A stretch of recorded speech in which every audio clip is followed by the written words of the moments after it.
ये हमारा चाचा रामनाथ बंजारे हैं दोस्तों। देखो इसका गाना को सुनिए, दिल छू देने वाला ये गाता है। इसका गाना में बहुत कला है। ये विकलांग है दोस्तों, देखिए फिर भी अच्छा से ये गा लेता है गाना को। इसका गाना में सुनने में दिल छू हो गे रानी वो तोरे माया में जिंदगी तंग हो गे, पूरा भंग हो गे गोरी वो तोरे माया में जिंदगी तंग हो गे। दारू गांजा के नशा में गोरी हालो,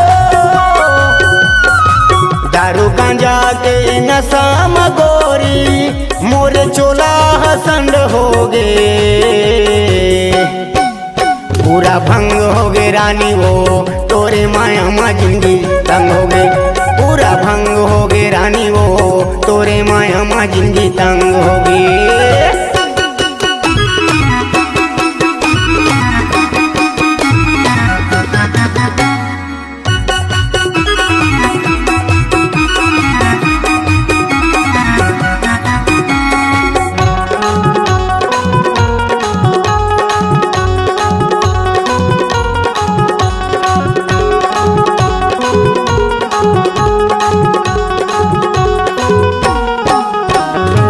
दस बजे के निकले गोरी, दिन भर तोर पारा में बितात हूँ। एको मिस कॉल नहीं आवे तक तोरे, तुरंत आए बाएं हो जात हूँ। बैठे रहे हूँ संगी साथी के तीर माँ, बैठे रहे हूँ संगी साथी के तीर माँ, देखे आप के हो गे। पूरा भंग हो गे रानी वो तोरे माया में जिंदगी तंग हो गे, पूरा भंग हो गे रानी वो तोरे माया में जिंदगी तंग हो गे।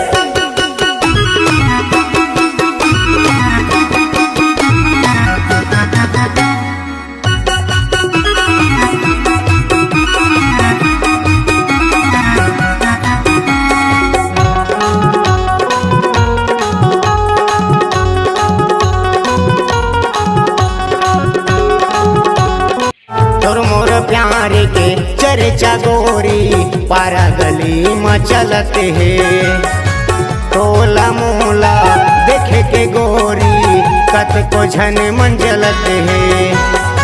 तोरे माया के हो गे दीवाना,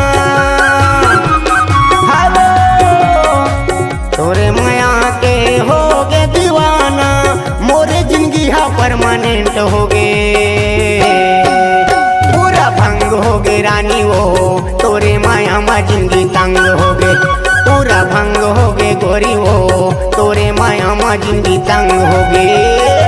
दारू गांजा के नशा में गोरी हालो, दारू गांजा के नशा में गोरी मोरे चोला संड हो गे। पूरा भंग हो गे रानी वो तोरे माया में जिंदगी तंग हो गे, पूरा भंग हो गे कारी वो तोरे माया में जिंदगी तंग हो गे।